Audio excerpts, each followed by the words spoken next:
اوعى تخاف من حد شاطر، مفيش شاطر مؤذي. ما تخافش إلا من الفاشلين. ثقة الشاطر في نفسه تخليه ما يفكرش أبدا في الأذى. محدش بيأذي ويلعب من ورا الظهر غير الخيبان، إنما الشاطر والناجح مش فضيلك أساسا. هذه رسالة موجهة. صباح الخير، صباح الفل، صباح الهنا. ازيكم حبيباتي؟ عاملين ايه؟ يا رب تكونوا في احسن صحة واتم حال يا رب العالمين. روتيننا النهاردة هيبدأ من اول اليوم لاخره. هنمشي مع بعض كده بالتدريج. بدأناه كده اول حاجة بالفطار، وهنشوف هنعمل ايه مع بعض. بس زي ما قلت لكم قبل ما نبدأ الفيديو نصلي على الرسول. اللهم صل وسلم وزد وبارك عليك يا حبيبي يا رسول الله. كمان حابة ارحب بالبنوتات اللي شرفتني في القناة. اهلا وسهلا بيكي، وقناتي هتعلى ان شاء الله بيكم باذن الله. وطبعا هي قناتكم قبل ما تكون قناتي، بس انا كلامي في الاول موجه للبنات اللي حواليها بيحاولوا يحبطوها من اي حاجة هي بتحاول تعملها. الشاطر فعلا ما يتخافش منه. دايما الشاطر اللي الناس بتكون مركزة معاه، الشاطر اللي الناس كلها بتعيب في الحاجة اللي هو بيعملها، وفي نفس ذات الوقت من جواه بيتمنى يعمل اللي هو بيعمله.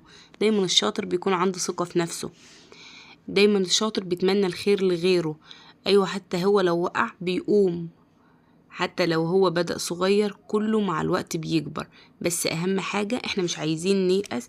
واي حاجة اي واحدة فينا حط حاجة في دماغها، ابدأي فيها وكمليها. حتى لو انت دلوقتي عندك فترة احباط، ده طبيعي ان احنا لازم نحبط. انا معاكم في القناة اوقات كتيرة بقعد بالشهر ما بنزلش فيديوهات، بكون محبطة فعلا من عدد المشاهدات عندي، من اسهم القناة كلها عندي واقعة. دلوقتي انا بقالي 4 سنين على اليوتيوب، واكتر كمان 4 سنين وشهرين. بس الحمد لله يعني بيأس شوية، بس ما بتبقاش، هي مش بتبقى يأس، هي بتبقى إحباط، وبرجع أكمل تاني. وإن شاء الله طالما الشخص عنده ثقة بالنفس، وقبل الثقة بالنفس الثقة بالله كمان، فما ي- ما ي- ما يستسلمش وما يسيبش دماغه للتفكير السلبي. بصوا بقى، النهاردة الروتين هيبقى مختص بالأولاد شوية. لأن خديجة تعبانة، فكنت بوديها للدكتور. فانا اليوم ده هي بتحب تفطر الفطار ده جدا، فانا كنت بعمل الفطار ده ليا وليها. انا ما كنتش حابه افطر قوي، بس هي عشان عارفه ان هي رايحه للدكتور مش بتكون متضايقه. دكتور الاسنان، ادعوا لها بقى كده دعوه من قلبكم، ربنا يا رب يشفيها. فهي كانت مزاجها مش حلو. وكمان كان محمد في شهر 6. يعني الفيديو ده متصور في اخر 6. كان عيد ميلاده، واول سنه ما عملوش عيد ميلاد، ومعوداهم ان كل مناسبه ليهم. يعني خديجه في عيد ميلاد محمد تجيب له هديه، والعكس في عيد ميلاد محمد. فبعدين انا في الفتره دي ما كنتش نزلت المنصوره، وكانت هو عمال يقول لخديجه انت ما جبتليش هديه عيد ميلادي. فهي تقول له احنا ما عملناش عيد ميلاد.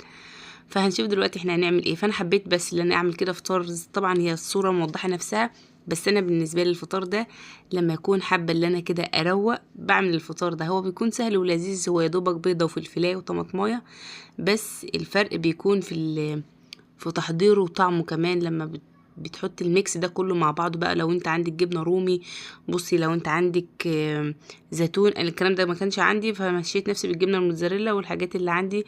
وكده هنروح نفطر. ما ننساش طبعا نشرب الميه. بذكركم وبذكر نفسي.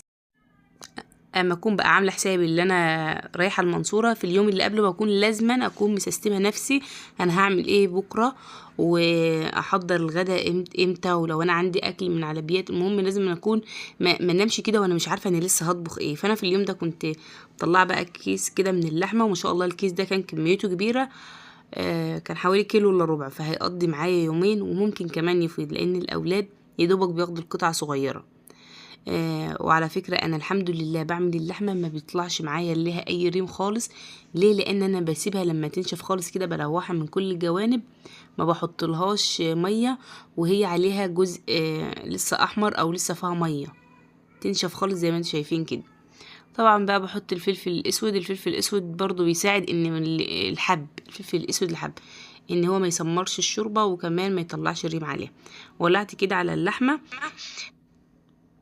وبعد كده بقى نشوف احنا هنعمل ايه. بعود كده نفسي. انا هنا بقول لكم ان الطماطميه دي متلجه. الطماطم لما تكون عندي حب كده بحب اقوم راميه 2 3 4 في الفريزر، وقت ما تكون الطماطم غاليه، وقت ما يكون ما عنديش طماطم وبطبخ شوربه، لازم طبعا اللي انا هطلعها كده من الفريزر اقوم حطها على الشوربه على طول. طبعا اول ما صحيت فتحت الشبابيك كده وهويت، ونحب بقى كده نشغل البخور. ممكن بعمل في الاسبوع حوالي 3 أو 4 مرات، ولو انا اقدر ان انا اعمل بخور كل يوم، لان انا من عشاق البخور على فكره. صليت بقى الضحى، ده مش كانتش صلاه الصبح لان انا كنت صاحيه في اليوم ده بدري، وما شاء الله اليوم اللي بتصحي فيه بدري بتنجزي فيه حاجات كتيره جدا. فصليت بقى الضحى وقرات كمان ورد من القران، ولفيت بقى لفه في الشقه كده. فكانت ايه، الحمد لله الشوربة زي ما انتم شايفين كده كانت استوت، وكنا خلاص قربنا على صلاة الظهر. فبدأت بقى ان انا اعمل كده شوية من لسان العصفور، لان انا مش هحضر مع الشوربة حاجة، لان كانت ماما عاملة محشي فكانت بعتالي. فخلاص بقى بالنسبة لي كده الواحد ارتاح ان في محشي.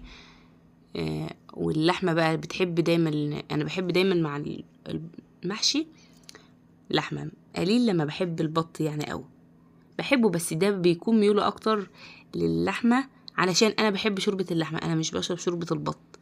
فعشان كده بحب اعملها ويكون بلسان العصفور. فعملت كده، مش هعمل طبعا كل الكميه، هعمل شويه على قدنا بالظبط، على قد اليوم ده، لان تاني يوم هنعمل مع الشوربه ديت باميه، بس انا مش هصورها معاكم. شايفين حركة المعلقة اللي في الصفاية دي، لان اولادي ما بيحبوش ولا طماطم ولا بصل ولا الكلام ده كله ينزل في المصفى. فحركة المعلقة دي ريحتني جدا، كانت دايما المصفى تقع مني تحت، يعني في قاع الحلة كده.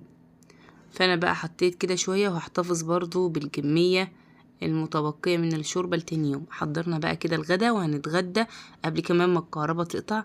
ما بنحبش خالص ناكل في الضلمة.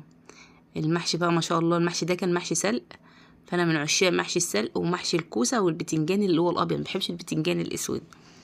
فده كمان ده جزء من المحشي، كان لسه كمان جزء، بصراحه ما كلناهوش كله يعني. ده بقى خديجه كانت مركبه كده اسنان حديديه، لان اسنانها بصراحه تعباها جدا ومتكسره، والدكتور قال لها لازم تعملي كده علشان السنه اللي الدايمه لما تطلع تحافظ عليها. فالمهم ان هي كانت خارجه من عند الدكتور بتعيط، ويعني منهاره بصراحه، وكان مزاجها وحش قوي. فانا قلت لها خلاص تعالي لما اخدك تجيبي حاجه من المول. فهنا كنت وهديكوا كده ايه منظر سريع كده عن المنصوره من بره، للناس اللي مش من المنصوره. طبعا من المنصوره عارفين انا بصور فين في الحته دي. فخدتها بقى كده، وعشان انا عايزه انسيها الوجع، وكمان اخليها تجيب هديه علشان محمد، عشان هي تديها لمحمد. فطبعا انا مش هجيب هديه واحده، انا هجيب هديتين. فجبت اللي هو اسمه المسدس اللي بيعمل البابلز ده. هي جابت واحد ليها ميكي، والتاني جابت سبونج بوب لمحمد. فهم بقى كانوا حابين ان هم يفتحوا معاكم. محمد فرح جدا بقى لما لقاها خلاص اخيرا جابت له الهديه بتاعه، لان انا كنت قايله له اول ما انزل المنصوره ان شاء الله هجيب لك. انا طبعا ما كنتش حاطه حاجه في دماغي، لان ما شاء الله اولاده عندهم العاب كتيره جدا.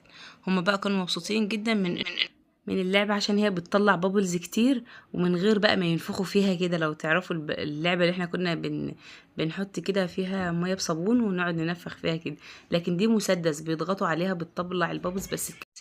المسدس بتاع محمد كان بيطلع البابلز ببطء شويه، بتاع خديجه كان ما شاء الله بيطلع كميات. على الرغم ان هي سعرها مش غالي، بس هم فرحوا بها جدا. بالمناسبة هي كان سعرها 45 جنيه. التانية اللي هو الكبير بقى والحجم الكبير كان ب200 جنيه، بس انا مرضتش اجيبه. اولا ما كنتش عامله حسابي لده، لان كنت هجيب الاتنين ب400 جنيه. ثانيا المادة اللي هي زي المية بصابون كده، اللي هي السائل اللي بيجي معاه. الراجل اللي انا بشتري منه قلت له طب الوقت بالنسبه للسائل ده لو خلص ايه الوضع؟ قال لي تشتري الجهاز من الصغير اللي هو ابو 45 ده عشان تاخدي منه السائل. فانا بصراحه ما اقتنعتش بكلامه. بعد ما خلاص كنت جبته، كنت هجيب واحد بس، وقلت كل واحد بهم يلعب شويه. بس كويس ان انا عملت كده، على الاقل هي سعرها مش غالي، انباظت زي ما قلت مش هتخسر. ثانيا هما الاتنين كل واحد له لعبته وبقى مقتنع كده، انت فاهمين، ومبسوطين. جيت بقى كده كان عندي لبن، فانا كنت عايزه اعمل العزيزيه. انا محضراها من قبل ما انزل المنصوره، بس انا هنا حطيت لكم الوصفه ورا بعضها على اساس تكونوا برضو عندكم علم. لو انت مش عايزه، يعني عايزه الجزء اللي في الوصفه تبقى الوصفه كلها بالترتيب كده. الكيلو اللبن عليه كوبايه ونص من المكرونه، ومعلقتين من النشا، وكوبايه من السكر وفانيليا، وطبعا الكريمه اللباني دي اختيار.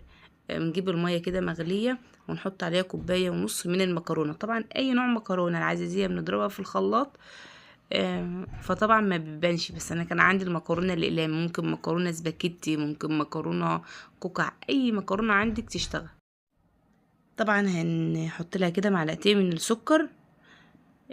الكمية بتحتاج كوباية من السكر، ممكن تزودي وممكن تقللي على حسب استخدامك للسكر، بس انا بحب اسويها المكرونة احط لها معلقتين سكر عشان تسكر معايا، يكون طعمها لما نحط عليها اللبن برضو مسكر، عشان يا دوبك احنا هي هنسويها كل السوا بتاعها هي هتستوى في المية.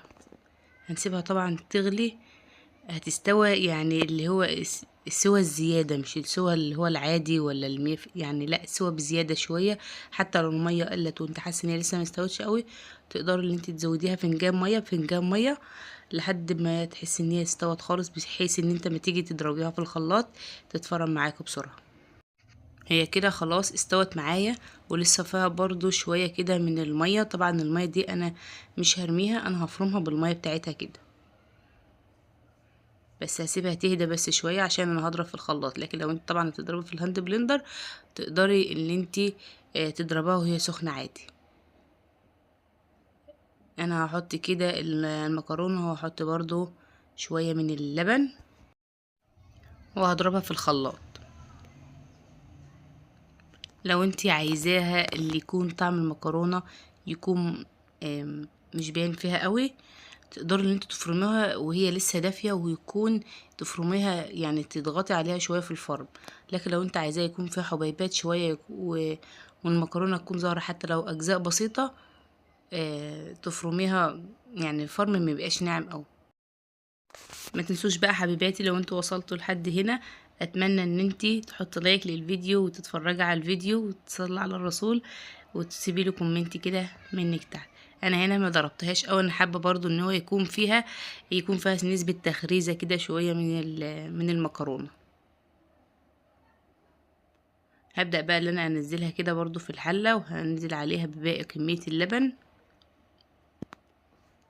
بعد كده بقى هنرفعها على النار وهنسيبها كده تغلى مع بعض، وبعد كده هنزود معاها كمية النشا. بس طبعا احنا النشا هنزودها في الاخر، مش هنحطها دلوقتي. احنا كده حطيناها على النار، وعشان انا حاطه في حاجه تيفال فضروري التقليب بالاستمرار، وكمان نهدي درجه الحراره تكون وسط، ما تبقاش عاليه قوي، لان اللبن مع الحاجه التيفال او الجرانيت ممكن يتحرق منك من تحت بسرعه. حطيت كده كميه السكر، وهحط كده معلقتين كبار من الكريمه اللباني، تقدري تستبدليها طبعا بقشطه وش اللبن. على فكره انا جربت الكريمه اللباني دي ما عجبتنيش قوي، بالنسبه لي قشطه وش اللبن او القشطه البلدي احلى منها 100 مره. وتقدري كمان لو انت عندك معلقتين كريم شانتيه برضو تزوديهم، وتقدري تستغنى عن كل ده، ولو اللبن بتاعك بخيره مش هتحتاج لكل ده خالص. هي كده بقى بدأت ان هي تندمج وتستوى. نزلت انا بقى عليها في المرحله دي بالنشا مع التقليب برضو. النشا ممكن تدوبها في معلقتين من اللبن او في معلقتين من الميه، مش هتفرق. بس الطريقه دي هي دي طعم العزيزيه اللي انت بتجيبيها من بره بالظبط. نسيت اقول لكم على حاجه، انا حطيت معلقتين نشا لان انا ما بحبش العزيزيه المقدار ده يكون متماسك قوي، تمام. لكن لو انت عايزاها تطلع ليها الخرطه تطلع الخرطه بخرطتها كده، تخلي البدن معلقتين دولت يكونوا 3 معالق، فهتطلع معاكم متماسكه، والخرطه كمان تكون ماسكه نفسها كده. في الاخر خالص طبعا بنزود الفانيليا عشان نستطعم تدينا ريحه، لان لو حطيناها في الاول ما حطينا الفانيليا هتطير. ده كده القوام بتاعها هنا. وجبت الصينيه بقى ودهنتها كده من المعلقه محترمه كده من السمنه البلدي، وممكن برضو من الزبده. وهتبدأ بقى ان انت تصبي المقدار ده ياخد معاكي صينيه مقاس 30 او اكبر صينيه في الطقم اللي هو الثلاث قطع.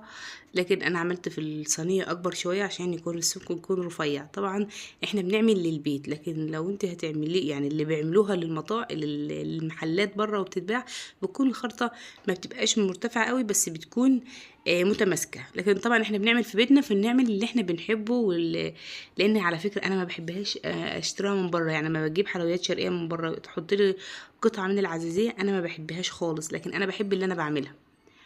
وطبعا معلقه السمنه البلدي تقدري تستبدليها، بس هي بصراحه بتوديها في حته تانية خالص. سبتها بقى لما رحت وجيت المشوار بتاع المنصوره والدكتور، فكانت بردت خالص. ضروري نسيبها ان هي تبرد خالص. وبعد كده حطيت على وشها معلقه برضو من السمنه، وتستبدليها بمعلقه من الزبده. لكن طبعا ما انصحش بالزيت خالص، بس ضروري تكون هي بردت تماما. بعد كده هنجيب معلقه كده من السكر البودر ونرشها كده على الوش، بحيث بقى نحطها تحت الشوايه على طول تاخد لون ويكون تدينا طعم برضو كويس. السكر طبعا هيساعد في انها تتحمر بسرعه، ما تاخدش وقت في الفرن. طبعا هي لما تطلع من الفرن هتحسي ان هي سايبه كده ومش متماسكه مع بعضها، فيعني لازم هنسيبها ان هي تبرد برضو تماما. وبعد كده نحتفظ بقى في التلاجة من ساعتين ل3 ساعات، ممكن من بالليل للصبح، مفيش اي مشكله. وبعد كده بقى تقدري ان انت تقطعيها تطلع معاكي خرط ما شاء الله. شايفين بقى ده كده شكلها. ده مش في يومها بقى، ده انا قطعتها تاني يوم الصبح. كنا بصراحة بنفطر بيها. انا اولا مش مسكراها اللي هو السكر العالي، علشان يعني دايما الحاجات اللي بتدخل فيها لبن بحب ان انا السكر بتاعي يكون معتدل، عشان اقدر ان انا استبدلها بوجبة الفطار او بوجبة العشاء اسفه. لكن طبعا لو انت عايزاها حلوه يعني تكون زياده، سكرها زياده. طبعا السكر دايما بيكون حسب الرغبه. شايفين هي بصراحه بتتكلم عن نفسها. طبعا هي ما بتتحمرش من تحت، هي دوبك بتحطها تحت الشوايه بتاخد لون بس. اتفضلوا بقى معايا افطروا. ده كان فطار تاني يوم، فطرت معاكم كده يومين ورا بعض. كده يا بنات يكون الفيديو بتاعي خلص معاكم. يا رب يكون الفيديو عجبكم والحكمة من الفيديو عجبتكم واستفدتوا منه ولو بمعلومة بسيطة. واتمنى ان انتوا تكونوا مبسوطين وانتوا بتتفرجوا عليا، وتشيروا الفيديو لكل اصحابكم. هتوحشوني جدا جدا. سلام.